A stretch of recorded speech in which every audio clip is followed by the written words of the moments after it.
Hello, and welcome to the Delusional Boyfriend Book Club, where if falling in love with your rival is wrong, I don't want to be right.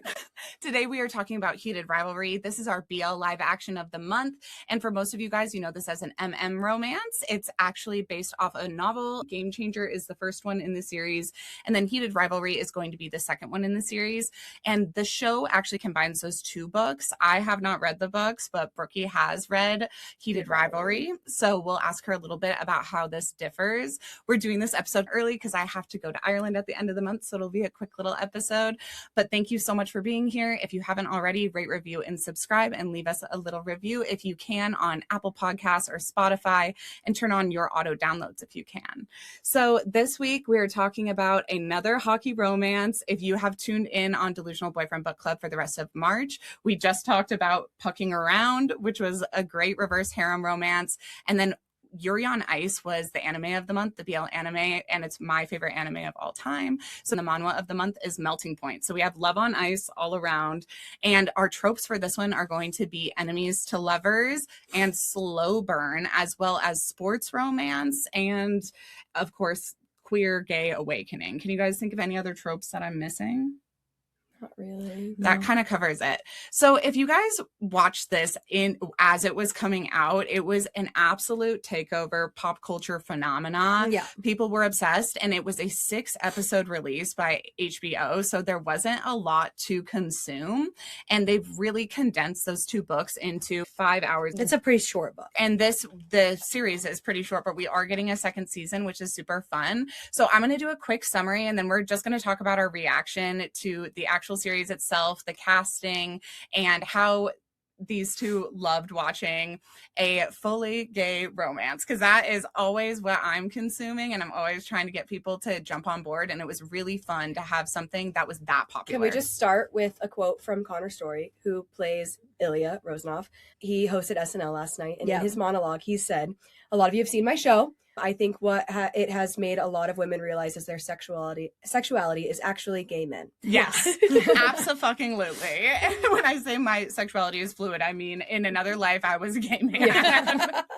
So this was a really fun watch for me. I watched it with my little sister in Vegas, and I was thinking we'd do some review content, but then it was so raunchy that she was like shocked. And I did convert her into being a fujoshi, which for all of you listening who don't know, that means rotten girl, and it's girls who like to consume romance or BL romance. So I really enjoyed this series. The actors are going to be Hudson Williams and Connor Stories, and this could not have been casted better. Do you guys agree? I agree 100%. Oh yeah, I'm obsessed with. It's so funny. I saw a meme that was like, in the show, I am obsessed with Ilya, and Hollander I like.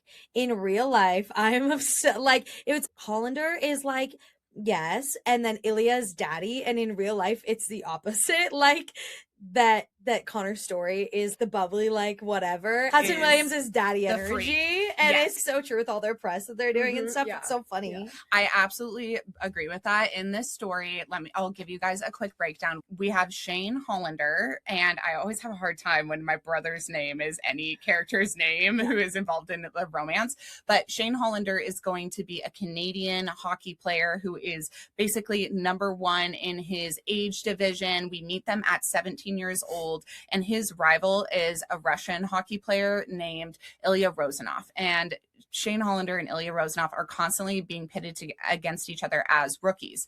And as time goes on, we see them break out of that kind of minor league or juniors league into their rookie season and getting drafted, and they're always 1 and 2. And Shane Hollander continues to be number 1, and Ilya Rozanov continues to be just under him. And we find out that his upbringing in Russia is a little bit more turbulent. He has a father who is like a military guy, and everything in Russia, as we all know, politically over the last 10 years has been really tough. So he doesn't have quite the opportunities that Shane has. Shane, growing up in Canada with a wealthy family and a very rigid type A schedule, is able to capitalize on a lot of these opportunities a bit more. So they're pretty evenly matched, other than the fact that their countries don't have the same resources. As they get older, they start doing advertisements with each other and working out with each other and have more opportunities to be in private. And those are the opportunities and the moments when they start to develop this sexual tension. And I feel like that first moment is when they're on the treadmills together and on the bikes together. Did you guys like that scene? There is a moment where Ilya offers Shane some water and he tries to first 5 minutes of the show. It's so good because he's no, I don't need it. And Ilya's drink the water. Let's recreate how they grab the water from each other. Just like that. It's very sexually charged. And it's this moment where Ilya is giving direction to Shane. And even though Shane is his equal or sometimes even his superior, Ilya is saying, you're going to take charge from me and you're going to take direction from me. And this is how it's going to go. Ilya has had his own gay sexual awakening back in Russia. He understands that he's bisexual. He has a girlfriend who he hangs out with, who's like a beard to him, but it's made pretty clear that he can perform with her and that he does like women as well. And this is quite truly a slow burn because these boys are mostly texting each other over the course of 10 years. Yeah. They hook up once in a while and it happens pretty slowly, but the real turning point is when Shane tries to get his own girlfriend, and it makes Ilya so jealous that Shane himself realizes he cannot have sex with women. Yeah. But Ilya, watching from a distance, is, oh my God, I'm going to lose this man to somebody else if I don't make my move. And that's when things start to heat up. My personal favorite sex scene in this whole series is the first time that Ilya drags the chair across. Yes, me too. Me too. It is so the way he drags good. The chair is so good. Yeah. It's so sexy. He drags the chair across. Shane doesn't drink. Ilya has a glass of whiskey in his hand. Oh, vodka. Right. He has a glass of vodka in his hand and he drags the chair over and he says, I'm going to watch Touch Yourself. And this is when Shane becomes like extremely comfortable in front of somebody else and also with the idea of his sexuality. And then once they start to hook up beyond that, Ilya is a little bit worried for him and this will hurt if it's your first time. And Shane's, I have a dildo. Don't worry. And that is just the cutest thing in the world. And that dynamic where Shane in this story is reserved and sweetie pie, and then his actor in real life is like a total like troublemaker, is so cute because he really does play this character so well. Did you find that Shane in the book was a fucking pussy? Okay, because in the story even I was just like, Shane, he's so annoying. Jesus. He's so annoying. And even in the show I was like, a little bit, stop such a fucking the reason I love this show so much is because of Ilya. Yeah, like 100%. The way that Connor played Ilya was so good. I just love his Russian accent and just like the best. Yeah. And I mean the scene after Shane's accident in the hospital when he asked him to go to the cabin lives rent free in my head. It's constantly, will you come to my cottage?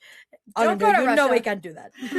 Don't marry Svetlana. Yeah, don't go to Russia. We can have so much fun. You can have a week, maybe two. Yeah, so good. That is alone. going through my mind constantly. So there's a big incident where Shane gets checked and Ilya comes to see him in the hospital, and he's under the guise of morphine able to say out loud, I want to spend more time with you. Yeah, I want this to be something more than just hooking up once a year. Yes, and the press has pitted them as rivals, so they don't necessarily want to blow that dynamic that is so sellable for them, and they're both making a lot of money off of merchandise and ad deals. So which is something I wanted to comment on as someone who read the book. In the show, they make the mom out to be like so deal driven, and she's always that is not how it is. No, she's way cooler in the book. Oh. She's like way more supportive and just wants to help him and just be there for him and like just support him. And in the show, she's so pushy. And don't forget the brand deal. Does he have a manager in the book that's doing that? I don't remember that they like morphed them into two characters, because sometimes they be doing shit like that. Here's the thing: the issue is that. The reason I didn't like the book is because, like we talked about in Ice Planet Barbarians, it was all smut, no plot. Yeah. And that's how the book was. And I loved the show because it actually does give you a little bit more plot than just sex the whole time. And yeah, there just wasn't enough plot in the book for me. And so I feel like, I don't know, I might reread it since I watched the show and try to imagine it a little bit better. But reading it the first time, I was just like, does anything happen? Yeah. And I feel like even still not that much happens in the show. But you just get more. You're like getting hot guys. Yeah. And also you're getting like Kip's story. Yes. And you're getting Game Changers in there, which is like most of what's driving the plot is like that story. Yeah. And so I feel like they wove that in well, that it like made it have a little bit more plot than probably the book did. Yeah. I also hate in books when there's texting. When texting is a large part of a book, it irritates me. And in the show, because it can flash on screen really quick, you read the text and you move along, it goes a lot faster. And I don't actually mind it. I don't know, because I especially, I think I don't mind it ever, but especially in this book, because I feel like those were the moments when I actually like was interested the most, because of the way that Ilya, like the shit stirring that Ilya does. And like shit like that. Like I think the texting was some of my favorites. I can't wait to read the book because I wonder if I will like it differently in this one. I want to reread it after watching the show because I loved the show. And it's very indicative of the time period because this is taking us from like 2011 through 2021 or something. And that era was very, I mean, if you've dated in the modern age, it's all about texting. So then the second relationship that Princess is touching on is from the first book. And it is the emotional heart of the story, which is Scott and Kip, who are less of a slow burn. When they meet each other, they get together, but it's all so closeted. And that's the plot of the show. And those 6 episodes is, okay, are these rivals going to get together in private? Great. I feel like in the book, it's probably, they only did 1 episode for Scott and Kip. I feel like in the book, it probably is a slow burn. Yeah, I think so. Because he goes into the it's even that slow burn that you're like, he's going back and they're like, is he gay? Yeah, like it is slow burn. I'm sure the book is. I would be willing to bet that's considered a slow burn. But yeah, I do think that was like a really smart choice for them to put into the plot of this being happening at the same time instead of one before the other, because it is such like they have their little like coming out moment, and it is like a breath of fresh air for Hollander and Shane to be like, oh, like maybe things would be okay if we like were just like, maybe it would be okay if I wanted more and I said something about it, and it like is the driving force of come to my cottage, let's actually try to be more than just like I'm in the same town as you, we fuck, I leave, that's it. And for 12 years or whatever. So Kit and Scott, they are having this little dynamic where he buys a smoothie from him, and then eventually they do start dating and banging. And when he denies him in front of his friends by not coming to his birthday party, that's like the real low moment for them.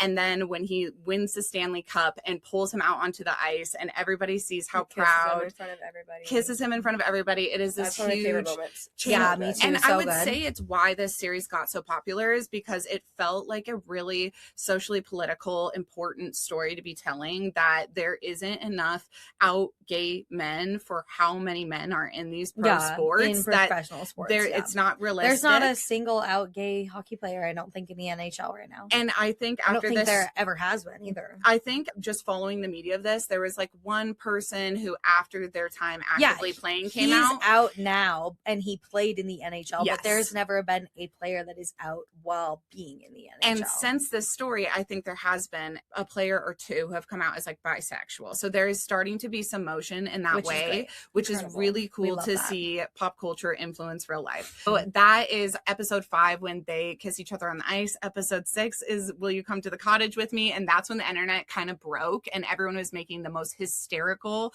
memes and video edits. Yeah, and there's like the whole awkward scene with his parents. Yes. And it's so good. That episode's so good. It brought the internet together in a time when everybody was really panicking. The Epstein files are coming out. There's so much bad news, and all of the cuteness and the happiness and the romance and the love around Heated Rivalry shows why women love the romance genre so much, because love is such a big part of our reality, and it is something that should be celebrated. As many Marvel movies as we see and superhero action movies with powers and dynamics and shit that doesn't exist in real life, that gets the mega $1 billion Hollywood budget. And meanwhile, this story was 6 episodes made in Canada on almost no budget, filmed in 31 days with 2 relatively unknown actors. It just reminded everybody that art does not need to be extremely pretentious and expensive in order for it to be profound, and making sure that small authors get their flowers and their dues paid is really important. And then the author, after this success, was able to pay for her Parkinson's surgery. And it was just this wave of good news and good vibes and good media. So it was really fun for me to see like the BL genre and the genre bleeding into mainstream, and having people who normally would not watch like gay stories or stories, especially there's definitely gay stories in the mainstream, but this story was solely just about these 2 dudes fucking, basically, and everybody loved it. And that, because there's usually like a gay side storyline, or like one of the characters, but it's not the main. And this was like the whole thing was just about these 2 guys figuring out their shit and being hot and having sex with each other, and it was great. What I usually compare it to for people, I'm like, it's not Mitch and Cam from Modern Family. It's not this sanitized, like super clean cut, oh, everything is just family friendly. This is, gay people have sex, and that doesn't mean that they're like freaks or perverts. It means that they're normal people, and it's fun to express that. Well, and they're that. Both so outside of the normal, like stereotypical gay man. Yes, they're very and masculine. What people think of as a gay man, or even a gay relationship of one mask, one femme gay. Like it was nice. There's no heteronormativity, and then the actors themselves weren't forced into outing themselves, whatever. So it felt like really fun representation and a way for everybody to step away from what they expect this kind of media to be and just give it a chance and have fun. People are showing it to their grandmas and their little sisters and their moms, and it was a big cultural moment. So I'm so glad that everyone jumped on this. I hope that you guys watch it. If you guys are listening right now and haven't given it a chance yet, it's so fucking worth it. Those actors acted their asses off. The accents in this, the sex scenes, they're done with so much heart. Everyone put their full bussy into it. So great job to everyone on this production. If you guys haven't watched any more of Jacob Tierney, he plays a gay character in Letterkenny and in Shoresy. And if you like hockey shows, Shoresy is by this director, and it is so fucking funny. So go give that a shot as well. And with all that being said, who is Oliver boyfriend? Our 1, 2, 3. Ilya. Our delusional boyfriend could be no other than Ilya. He is a perfect Russian fucking top. I love him so much. Thank God for Ilya. Thank God for Connor's story. God, he played that role so well. So fucking well. So thank you guys all for listening. Sorry, this is a little bit shorter episode, but we did a really long poking around episode right before this, and you should definitely go check that out. Yes. We're going to do bonus episodes on that. So if you haven't already, make sure that you rate, review, subscribe, turn on your auto download so you never miss any episodes from us. And until next time, remember, sometimes the delusion is a solution. Bye.